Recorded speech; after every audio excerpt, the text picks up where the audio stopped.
Okay, here we go. Good evening for me and good morning for you, Veronica. Welcome to my world with Nat, Relocation Concierge here in the Dominican Republic. I hope you guys are having a fantastic day or evening wherever you're tuning in from, because my guest today for this episode is coming from Tokyo in Japan. Thank you for being here. Yeah, of course. So Veronica and her family and my family, we met here in the Dominican Republic last year because you guys moved in December of 2021, right? November. Yep. Oh, November. Yeah. Gosh. Okay. Yeah. And really, DR was a pit stop for you. Yeah. I don't think we knew that it would be a pit stop or really knew what our plan was. And I love to tell people that, because I think people, when they do this life, tend to think that they need to have it all planned out. So we didn't know like what we were going to do in DR. And we ended up staying one full year. So for those of you who don't know Veronica's story, we met and our kids went to school together in on the north coast of the DR. And you have chosen a lifestyle that is it a lifestyle? I guess it is sort of a lifestyle. I think so. For your family that is not typical. It's not conventional. And when we decided to do this, we knew that it was going to impact Adele and we had to get her on board. I don't know if that's something you had to do with the girls. You have two girls. We had to like kind of say to her, this is what we want to do and this is where we want to go, and you would go to school and we would live this way. What are your thoughts? Because we figured that was a big part of the conversation. But we've only gone to one country. You've taken it like to a whole other level. And I'm really hoping folks who are tuning in and watching this are going to be inspired by not just the one, but I feel like there's at least 5 countries that I'm counting right now in my head, just in the last little while. I would say like 4 countries that I would say we've had like extended stays in. Yeah. But we've been to more, but just, long stays. Can you tell us a little bit, like what made you decide to do this? It's a huge family adventure.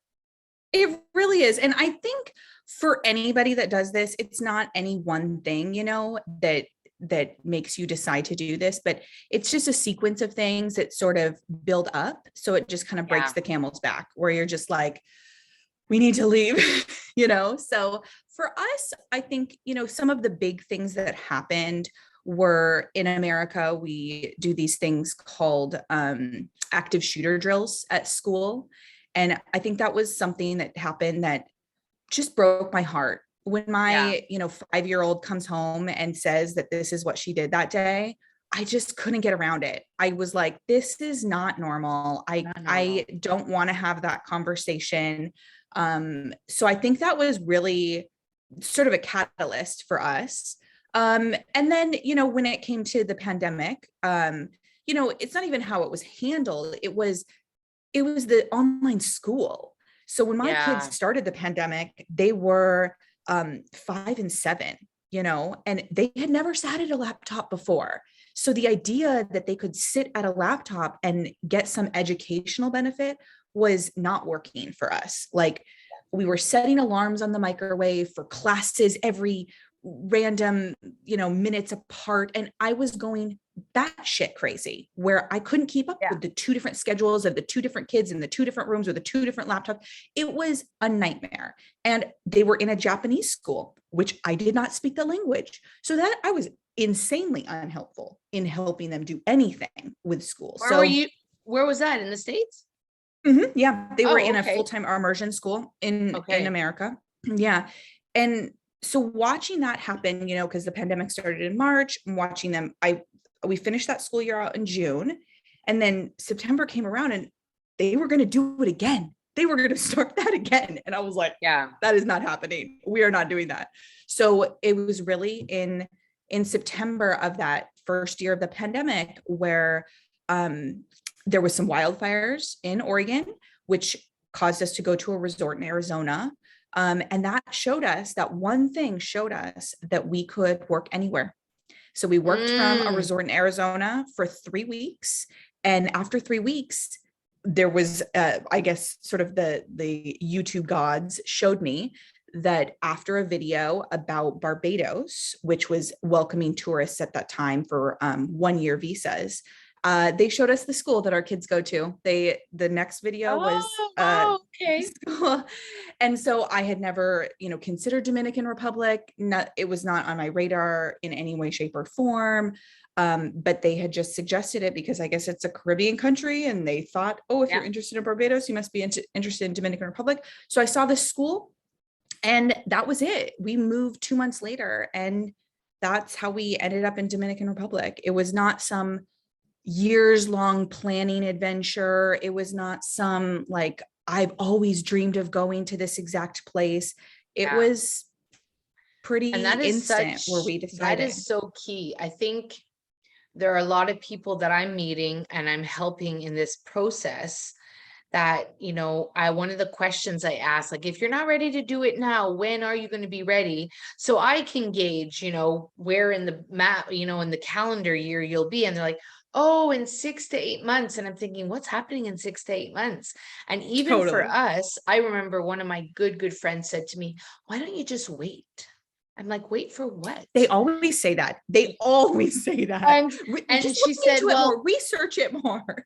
Yeah. Well, why don't you just wait? And we had sold our house, sold most of our belongings, given most of it away, packed up all the stuff. And I thought, if I'm going to have to rent something, because she was saying like extend the school year, but our daughter at the time, they had just implemented this full mask wearing all day long in the school. She did for 3 weeks. Then we pulled her out of school to fly. I don't know that I would have wanted her to wear, she was in class. They were in school the whole time. They never went online. They did one online week after the holidays. And that 1 week was hell. That was like a nightmare. Yeah. She melted down every day because it wasn't Yes. perfect. And she was afraid of not meeting the teacher's expectations. And that was heartbreaking, just that 1 week. So when we came, we decided, we were like, well, if I'm going to rent in Canada where it's colder, I can rent where it's warm. I'm going where the warmth is. And Totally. So if I take you back to that, you arrived to the DR, what were some of the things that, surprised you? It may be like a shock, or that pleasantly surprised you. Oh my gosh, there was so many things. I know that I ended up having a friendship with this one family where they told me about their incoming experience to DR and all the sort of snafus that happened in their experience. And I remember thinking, man, if I had that many snafus, I might have just turned around. Like, it would have maybe been too stressful for me. But when I tell my story to people who are not comfortable doing this kind of thing, I think they have the same sort of reaction where they're like, I don't know that I would have been able to tough those things out. You get here, and the first thing I had was a 2-day reservation, right? So I just had a 2-day Airbnb reservation, and that was in Sosua Ocean Village. And there was cockroaches everywhere. And I was not prepared for that for whatever reason. I mean, it's a Caribbean island. I should have thought of that. But anyways, there was cockroaches everywhere, and I just could not hang. So like after the 2 days, I had planned on extending just one-on-one with the person, but the sequence of residences that I have, and I know you've had a bunch of different residences too, the stories that happen with how you find those residences, like you see in a Facebook group that someone bought a condo and they're not moving there yet. So I literally just like private messaged somebody and was like, hey, I see you bought a condo over at Grand Laguna, but you're not moving in until December or whatever. Could we stay there for a month? And he's like, yeah, sure. PayPal me $4,000. And I'm like, okay. So I just like PayPal some random guy $4,000 and we live at his place for a month. Never met him. Nobody ever like did any proper check-in. There's no like financial vetting for you to live anywhere. You just are like, hey, can I pay this amount per month? Sure. Handshake and you're living there the next day. Like there's so many like loosey-goosey things about it, which is wonderful for people who are like, what about the financial impact? There's no like, I never had to pay a deposit. I never had to, worry about those extra steps. I just always rented from like private owners or like prestigious enough places, I guess, that they just like never charge me a deposit. And so, Oh my gosh. So most places, like the clients that I'm meeting or helping, they usually, like for us, we had to pay like a damage deposit first month and last month. oh, Within really? I mean, that within we have to do that here, within but we did six not have, weeks of finding the place. Let me tell you, oh, we I had did to not. budget that one. Yeah, But we got lucky, I guess, we have then. a contract, like we have like a really serious contract, like it's a 30-page thing in Spanish that Oh, wow. today the landlord messaged me and said, do you know that you're supposed to pay the rent between the 1st and the 5th of the month? And I'm like, but we moved in on the 9th. But according to the contract, that I guess that's an oversight in our part. But I mean, Mm, this is one of those small snafus. Like somebody should have really sat with us and like translated it. So to make sure we all mm, were on the same page. I yeah. paid her through PayPal today and she's like, I don't use PayPal anymore. And I'm like, but I've paid you and the money, like the transaction is complete. I don't know what you want me to do. If you want to send the money back to me, I'll Yeah. do it a different way, but it's kind of like she hasn't messaged me back yet today. So we'll see what happens. I'll keep you posted. But Okay. okay, so for you, the transactions were easy. Yeah. I mean, for me, it just seemed super loosey goosey and like Well, casual there and is a no few things that problem. are a little bit like medication. You just go and pick up medication, whatever you need. You don't need a Right. prescription. Totally. Yeah. And That's part of that we realm. we were not insured for a bulk of the time that we were in DR. And, going to get a teeth cleaning, for example, is like $18. Yeah. And going to see, the doctor was like $20 or something like that. So those things were very nice coming from a country where, I mean, the medical costs are like outrageous. Yeah, So that was comforting because, when you have kids, you just never know what's going to happen. absolutely. Um, so yeah, I mean, there was definitely good things and bad things. Like, I mean, it was stressful. I know I can't even think of some specific examples, but I know when I first moved, I would say a lot, well, in America, blah, blah, blah, blah, blah.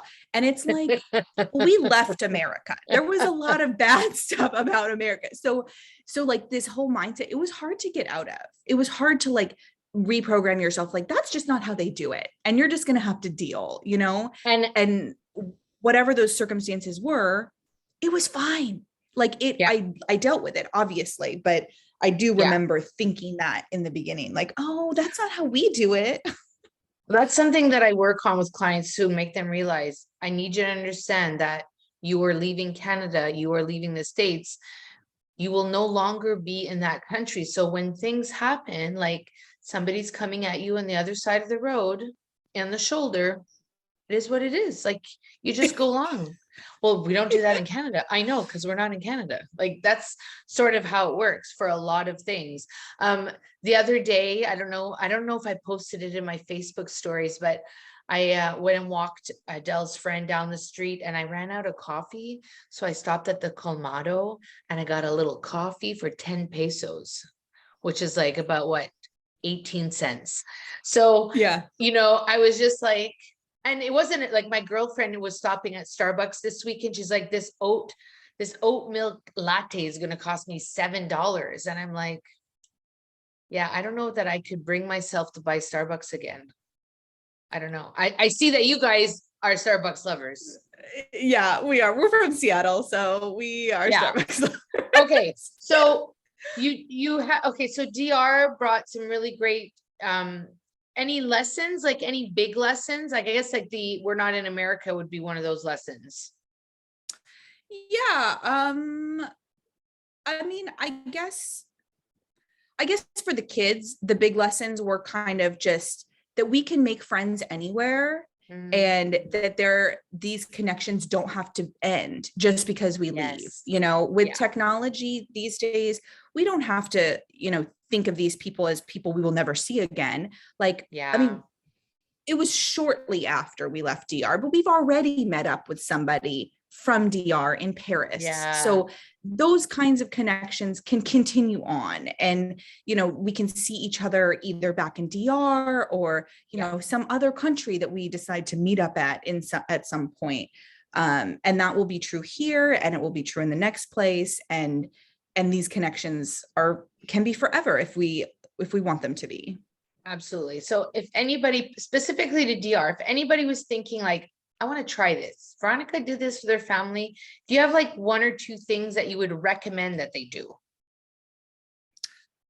Recommend that they do. I would say whatever you think you want to bring like half of that or a quarter of that, because no matter what it is that you think that you need, you can get it there. Like, it might not be the exact thing, but you can get it there. So that would be one thing, because I think people tend to overcomplicate the packing process. They're like, I need to bring every single thing in my entire house. It's like, no, you do not. No, it will be there. Like, you will find something. So that would be one thing. And then probably the other thing would just be any amount of planning that you think that you can do, like even working with someone like Natalie, any amount of planning that you think that you've done, it doesn't compare to just walking around. Just go there and just walk the streets. See if you like that neighborhood. See if you like the houses. See if you like that school. See if you like that place in person, because all the internet, they read so many articles on the internet. And this is true of everywhere, any place that you want to live, you look on YouTube and they have sensationalized videos about the best things about living here or the worst things about living here. And that's one person's experience. That does not have to be your experience. And you can just go there and walk around and see what you like and just do it. So don't overanalyze. That is some wonderful wisdom. Thank you. So most of my guests just come to the DR, but you guys didn't stop there. You didn't stop there, and you decided that this adventure had to continue. And really you had an end goal. So can you walk us through maybe a bit of your process and where you guys ended up? And, especially for parents, and when we have kids, I think there's a lot of us, I mean, I'm sure my parents thought this, like they were limited. They thought they had 3 kids. Traveling wasn't really it wasn't part of the conversation.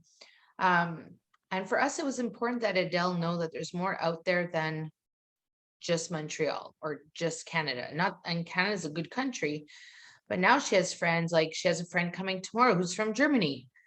And this little girl and her like just get along famously, but she has friends that are Dominican, and she has other friends that are from Canada. So it's just been interesting to allow her that. And what is that, in this process with your kids, what is it giving them? What are you like really imparting on them?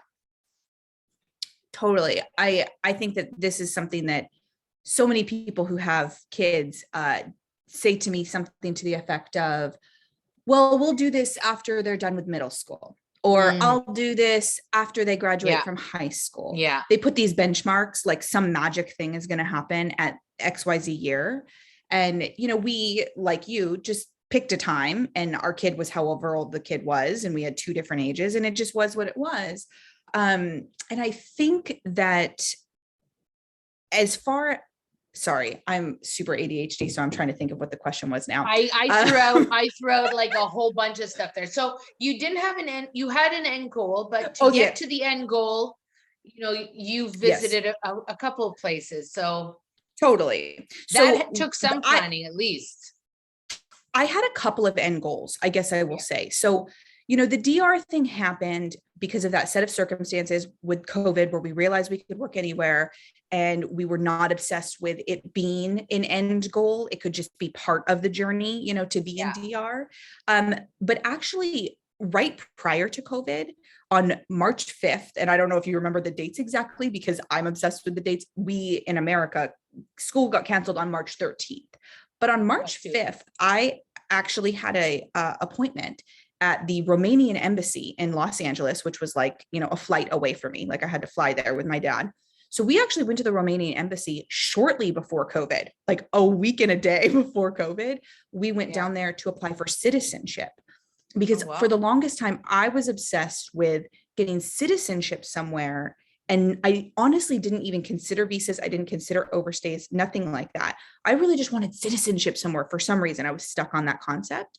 And Yeah. Romania has a heritage citizenship for people of Romanian descent, which my father's grandparents are. So we were working on that aspect prior Okay. to our move, which is an EU country. Yeah. Then the Dominican thing happened. Well, COVID happened and the Dominican thing happened. But as we moved to the Dominican Republic, my parents said, listen, we're really not interested in moving to a Caribbean country. That's kind of like your thing. That's definitely more adventurous and more comfortable. Yeah. They came and visited, which was fine. But they said, if you want us to live in the same country, which I do, because I want them to be around their grandparents, we would be, partial to moving to Japan. And I was like, okay, so I had to figure out how the Japan thing would work.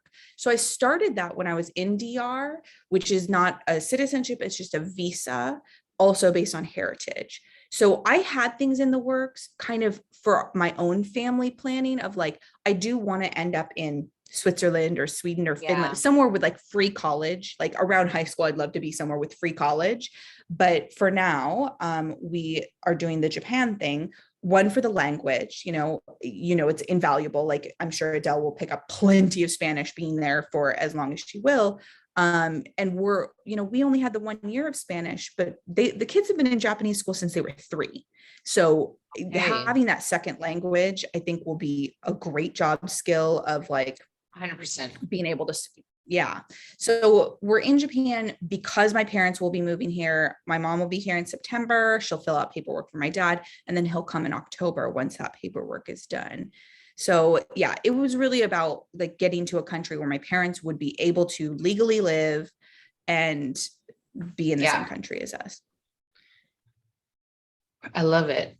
Now, one of the questions that's going to come up in the comments for sure is how do you guys sustain a living? Because you said before we recorded, my husband was working. So you both obviously work and you're able to work remotely. Fair? Yes. Okay. Yes. So if anybody's watching, they are not just like not working. Oh yeah. Everybody's working. No. Everybody's doing something to sustain this living, right? No, it's important because people message me and they say, how do they even like do that? And I'm like, well, they're working. How do they work? So it's a really important one. And how do you handle the time zone then? Because right now it's 8:34 p.m. for me and 9:34 a.m. for you the next day. Mm-hmm. Mm-hmm. Yeah. So, I mean, my husband, his employer is on East Coast time zone of America. Okay. So there have been times where he's up at 2 a.m. or whatever to do a call with somebody. And so, it's not a perfect situation, nothing is, but, we make it work. And then there's other times where he has to wake up at the crack of dawn in order to do a call. And we just work around that. But I would say for the most part, he is lucky in the fact that it's not as if he has to work between certain hours. He just has to work a full-time job a day. Yeah. So there's careers like that. My husband happens to be an auditor, which has just worked out fine. He did that all throughout DR and then now here in Japan. So, and then, I work remotely. I've been in network marketing for 16 and a half years. And then I'm starting digital businesses in terms of like an e-course. I had the e-course for quite a while about teaching about how to move and use your one and only house as a rental. But I'm starting some other e-courses and just kind of working on that avenue. And I'm writing a book, like, I don't know if that'll even make a penny, but, I'm trying things because, why not? Because I'm not going home. So I got to figure out some other whatever things. And I think that's part of the lesson right now is that there are opportunities. And I think people have roadblocks. I'm meeting people, they have these roadblocks in front of them. You did a webinar just recently and you shared a little bit. And I said this too before we started recording about, the rental opportunity. So people have homes. We sold our home. So we wanted to have the equity in the home when we left. That was just part of what we wanted. And I really didn't want I guess the headache a bit of worrying about the house and who would be in the house and all that. But you guys rent your home. It is part of your plan. Yeah. Well, it wasn't part of the plan, I suppose. When people share their stories, like I shared at the beginning, I guess I didn't really share this aspect, but like we have been really, interested in travel since the kids were young. Yeah. Our first international trip, I think Charlie was 2 and maybe Jeffrey was 4. And, we went to Spain and Russia and England, and we were kind of doing some big major trips with the kids at very young ages. And so what ended up happening is we ended up getting into minimalism. And right after we got into minimalism, we realized that our house was pretty well suited to rent out on a nightly basis or like a weekend basis or whatever, Airbnb. Yeah. So we listed on an Airbnb, and our very first rental was like, I think it was 4 days, and they were paying $1,100 a night. So it was like over $4,000 in our bank account, like from a 4-day reservation. And so that just sort of put us in a position where we were like, listen, we can deal with a lot of hassle and headache for $4,000. Like that's not a small amount of money. Are you listening to this? So we rented out the house, and I don't even remember, did we go to Mexico on that time? I don't even remember where we went, but we have been able to, well, our first plan was for 2 years we did that. And the first year, I think we rented out the house for 52 nights, and we made like $41,000. So not all of the nights paid, $1,100, but I think we made like a little over $41,000 the first year and a little over $42,000 the second year. And the second year, I think we rented it out for like 53 nights. So like less than 2 months, but then we use that to go on vacation. And for us, it was just sort of a slush fund. It was just like extra crazy amounts of money where we could just go burn it and on fun vacations. But then when we went to DR, we decided that we didn't want to deal with the nightly rentals so much. So we made it a 2-month minimum and we started renting it out just long term. And our first renters stayed for like 14 months, I want to say. And I think we generated like, I don't know, over $60,000. So it's like per night. Obviously on a long-term rental, you have to charge much lower. But, if you think about how much a hotel costs for a family, we're in line with that. And they get, bedrooms and multiple bathrooms and a kitchen and a yard and all of that. Wow. So I love it. I love that model. It's been a good amount of income that has really made a difference, obviously, in our life. I think that's one of the biggest takeaways. If anybody's watching now, and this is something that you're thinking of doing, consider this option as an opportunity to gain a little bit of income on the side when you do decide to travel. Okay. So I always ask at the end, you gave us your tips, what are some of the, things that people should not or should be doing? Like what is your advice? Like, I want to just say, do it. Don't wait. I follow a lot of nomads, and I won't quote this. I won't remember the exact quote, but it's something like, a lot of people wait to make a decision until the problem is 110% clear. And what you really should be doing is making a plan when it's 10% clear that there's a problem. And, if you live in Canada or America, they have their own set of problems. For myself, being an American, I think I was just Googling last night, all the places I take my kids, like here in Japan, just this week, we have gone to the zoo. We have gone to a supermarket. We are going to a movie later today. All of these places have had mass shootings in America. So if you're an American and you're like me and you have a child and you're like, I don't want my child to die in a mass shooting at a movie theater or a grocery store or the zoo or whatever, that to me is a huge enough problem to just leave.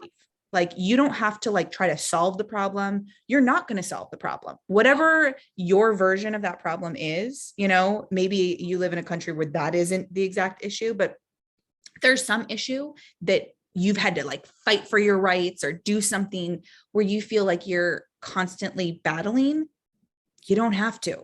Like, it's so much like less stressful to just not do that. And just, what do we want? We just want a peaceful life. Like, I don't care about fighting for every single thing. I want my family to be happy. I want to have a Wow. good life for my family. And I don't Mm, think fighting for stuff my entire existence is the answer. I think that pulls me away from the most important thing, which is my family. So yeah. I would say, just like, don't feel like some problem that you're holding your breath to have solved is going to get solved. Stop holding your breath and just control the things you can control, which is your physical location.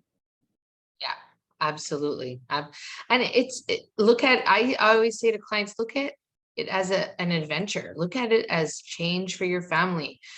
Because when we harp so much on the things that we can't control, and we bring that with us, it's kind of like that Brown cloud, that hangs over your head, and you bring that with you. But when you come to this place, new country, new city, paradise, you want to be in the moment, in the present, and have that quality of life. So I really love that. I really appreciate you sharing that. There's so much more we could talk about, so much more. Um, but I'm so grateful for you sharing your adventures with your family, and what you did to make it happen. I hope those of you who are watching today, it has inspired you to maybe take one step closer to finding the country of your choice that you want to go check out, you want to go visit. And remember, I think, you can always go back. It doesn't work you can always go back. I think that's one thing that we have to remember. If you are considering a relocation and you're not sure what that can look like, click in the Calendly link so we can connect. If you like this video, please hit the like button, subscribe to the bell so you get notified when the next video comes out. Veronica, thank you so much for taking time in your Saturday morning to be with me and to record this. I'm super grateful. Whatever you choose to do today, folks, have an incredible day, and I'll see you in the next episode. Bye for now.